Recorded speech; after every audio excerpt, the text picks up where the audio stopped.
Will he drop here for McDonald? Can he make room for the shot? McDonald shot! He's found the back again! Exeter City could have just nicked all 3 points! An unlikely 3 points! Hard fought, hard work. Lincoln are a very, very good team. They've built their identity over a few years, and you know when you go there what you're in for, and you know what you've got to do to try and combat it, but knowing all that stuff is different to being able to do it, as pretty much every team that's gone there has found out this season. So it was difficult, it was worth it. You had to suffer both on the pitch and off the pitch at times. But yeah, I would say deserved by what we put into the game as much as anything else. You could call it a bit of a smash and grab, you could call it, you know, that last minute winner and all the rest of it, but the way the lads went about it, the way the lads stuck in the game, they backed each other, the way they defended, the way they looked after the box, and the goalkeeper pulled off the saves he needed to pull off. It was a well-earned 3 points. And if you had to break it down, where would you say the game was won overall? That's a great question, actually. With a lot of these games, particularly when you're playing against teams that are doing well and away from home, but at home as well, we're a team that has to stay in the game. We have to start quick, we have to limit chances for the opposition, we have to give ourselves a chance to build some kind of momentum and some kind of, you know, style in how we want to play and how we want to create things. And I'd be lying if I said we created a lot on Saturday, but we really did dig in and we limited them to very, very little. I think at the start of the second half, where we probably switched off a little bit after the half-time break, we gave him a couple of chances. You know, the guy hits the post, but he hits the post from 25 yards, so it's a brilliant strike, and it's unfortunate for him it's not gone in, but those don't go in too often. But the 2 chances after that, where we kind of switch off from a throw, we allow them to get a couple of passes into our box, and they don't quite get the shots off. They were the 2 that are not good enough from us. We can't allow those cheap, easy chances. But for the most part, the blocks, the determination to keep the ball out of our net, the numbers that we got behind the ball, the reactions when things didn't go well, similar to what we spoke about after the game on Tuesday night against Brentford, it was a team effort to make sure we kept a clean sheet. And when you keep those clean sheets and when the game is tight like that, you always give yourself the opportunity to create something, a half a chance that might go your way. And I've seen some of the stuff that Kev's done about his goal. It was one of the slowest goals I think I've ever seen go in, but we earned the opportunity, we earned the right to have that chance because of all the work that we put in before that for 96 minutes, whenever it was that it went in. The graft, the determination, the humility to just keep running back, to keep putting yourself in the line of the ball, to make sure that they got nothing easy. We made them earn everything, and then we earned our chance, and our chance went in. So I imagine if you're Lincoln, you're feeling a little bit hard done to. You feel like you probably could have nicked the game. But from our point of view, we stuck in there. We did everything that we could possibly do to give ourselves a chance to win the game. And over the years that we've been going to Lincoln, although we haven't got the results, we've always managed to be in the game. We've always managed to cause them problems. And this weekend was our chance to make sure that that worked. As you alluded to there, when you go to these sides that are in strong form, I think Lincoln were 8 unbeaten before we headed there. It's important that you go with that compact game plan, that you can stay in the game and then, you know, it gives you the opportunity to nick a winner. I think so. I mean, we had the Port Vale game where we kind of give away a really poor goal early on, and then we give ourselves something to try and climb away, or a mountain to climb, should I say.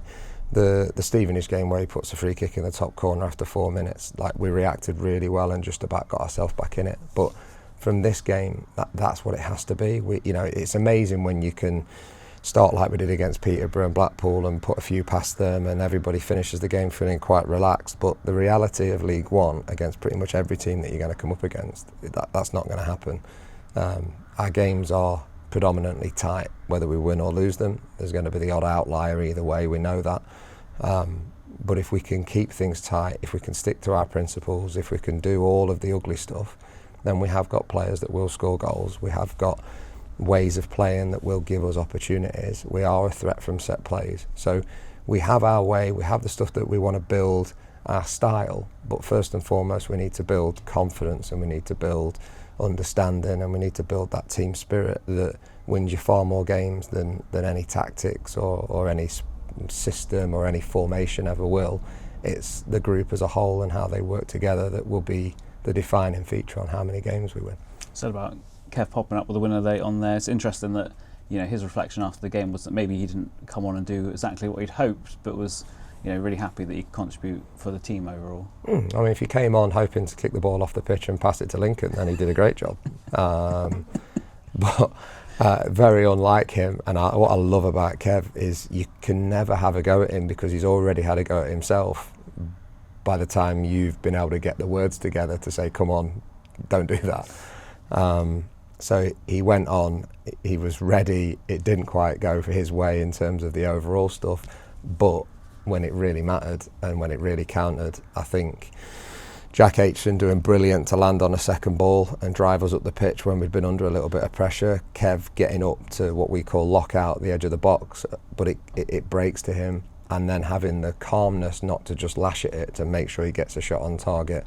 And when it is going through bodies and when it is a reverse like that, if the keeper doesn't see it, as he didn't, he's in trouble. So it's a strange and slow but brilliant finish because he did all the right things, and you get the reward for that. So brilliant for Kev. Love seeing him have success. He's a great guy who's kind of been in and out and around us for the whole time that we've been in charge. And he's brought a lot of value both on and off the pitch, and so it's nice that he gets the adulation of the fans and the game score or the goal winning chance. Johnny Mufeko made his first start in many months as well. What a boost is it having him back, and what does he bring to the team? He's a monster. He's an absolute monster when he plays. He's capable of playing at higher levels physically. He's technically very, very good. And as he starts to build his fitness and as he starts to build his kind of consistency, I would expect us to see a top League One player and maybe more. I think he gives you a confidence at the back that if it doesn't quite go your way and a ball goes over the top and somebody's in a race with him, I wouldn't want to race him. He's coming, he's not stopping. He's highly competitive, he's highly aggressive when he's trying to win that ball back, and the big thing for him is to just keep building. He needs to understand how to look after himself, he needs to understand how to maintain fitness and freshness over game after game that you get in League One. But he's working hard on that, and he's trying to open his mind to those things, and how he eats and how he lives and where he sleeps and what he does with his spare time. But he's a really, really good lad, and he's worked really, really hard to get back to the place that he's at now, and it's up to us to make sure we do everything we can to support him and get to a stage where he can play 90 minutes after 90 minutes.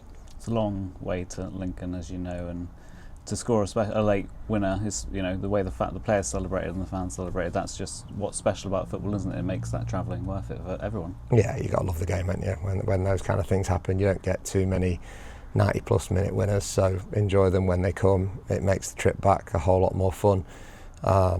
We need to know, and we do know, that we need to be better in loads of different areas, and we can play better than what we played.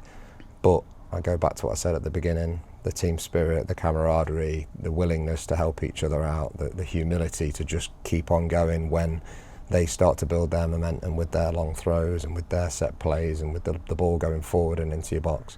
Like, that'll win you games, and that'll put you in a position to win games, and I'll take a few 90-minute winners. I think we spoke about it last time, but this is the first win of Block 2 as well, and I'm assuming with these blocks, it's a learning process, but it does give you a process to follow and kind of a platform to build on. It's the whole point of the blocks, really. Don't get too high, don't get too low. Chunk things into manageable amounts of games where you understand where you are, you understand you're going to have ups and downs, but it's so easy in a League One season to just get caught up in game after game after game. Before you know it, 3 months has gone by and things have gone well or badly or anywhere in between, and you've not had a chance to debrief it or to really kind of stop and take note of where you are. So these blocks allow us a little bit more just to get around the players, like draw a line through things, good or bad, make sure that they're set and ready for what's coming next. And good to get that. And I would say it wasn't the first win, Brentford was the first win. I think the 21s, the young boys, set the tone there because of how they worked and because of what they did and how they helped each other out. And there's a lot of similarities between the two wins. You were both up against good teams.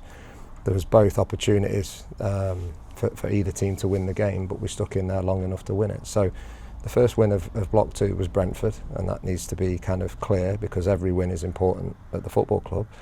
And then that gave us a platform to go to Lincoln and go, well, we can do this, and the boys did. And is it important now that we make that an even better 3 points by backing it up on Saturday with another positive performance and result? Yeah, cliched but obvious. You know, that's exactly what it needs to be. Try and build some positive momentum after a tough run of games. Try and take some of the good stuff and try and take some of the confidence, but also try and add a bit more. We're at home. We need to kind of go and show who we are with the ball as much as without it. But that's the beauty of football. We're now trying to put all of that together for kind of the perfect performance. And those perfect performances don't come around too often. So I go right back to it. The bare minimum is the team spirit, the hard work, the graft, the ugly stuff, everybody in it together. And that goes for players and staff and fans alike. We face a Reading side that are probably hurting a little bit from their start to the season. You know, it's probably not where they expected to be at this stage, so we know that's going to be tough. And I think if you look back at games we've had with Reading over the last couple of years, they've always been close, you know, for hard-fought encounters. They're a good team. They've got their own identity. They're athletic, they're quick, they're hard-working. They can hurt you in several different ways, and so it's up to us to counter that. It's up to us to impose ourselves. And yeah, I think football is, a lot of it's played psychologically, so we need to make sure that we are absolutely ready for what's coming and that we just keep on grinding and don't give them anything to hang on to, and that's not easy against a team that's got good players, good athletes and a good manager and coaching staff behind them. So it'll be a test, but that's what we're here for. We know we'll be without Josh McGuinness. I mean, playing for Northern Ireland, playing for your country is huge for Josh, but you know, it'll be a great miss for us on the flip side of that. It will. He's a leader, he's a voice, he's a character. You know, he's all of those things, and it's amazing for him to keep getting picked by his country as he kind of gets a little bit older. He's come back determined, he's scored a couple of goals, he's got noticed and good. That's how it should be, and that's why I think one of the reasons he signed for us is to give himself that platform to make sure he can continue his international career, and when it's gone, it's gone. So good luck to him. Just keep on going as long as you can. But yeah, a miss for us. I think the gaffer spoke in the week about how it's disappointing that we can lose players like that on international breaks and not get the games called off. But it is what it is. You move on, and it's next man up. So whoever gets to come in and takes Josh's place needs to train well this week, needs to show what they're about, and then needs to go and try and keep their place ready for when Josh comes back and start screaming and shouting at everyone again.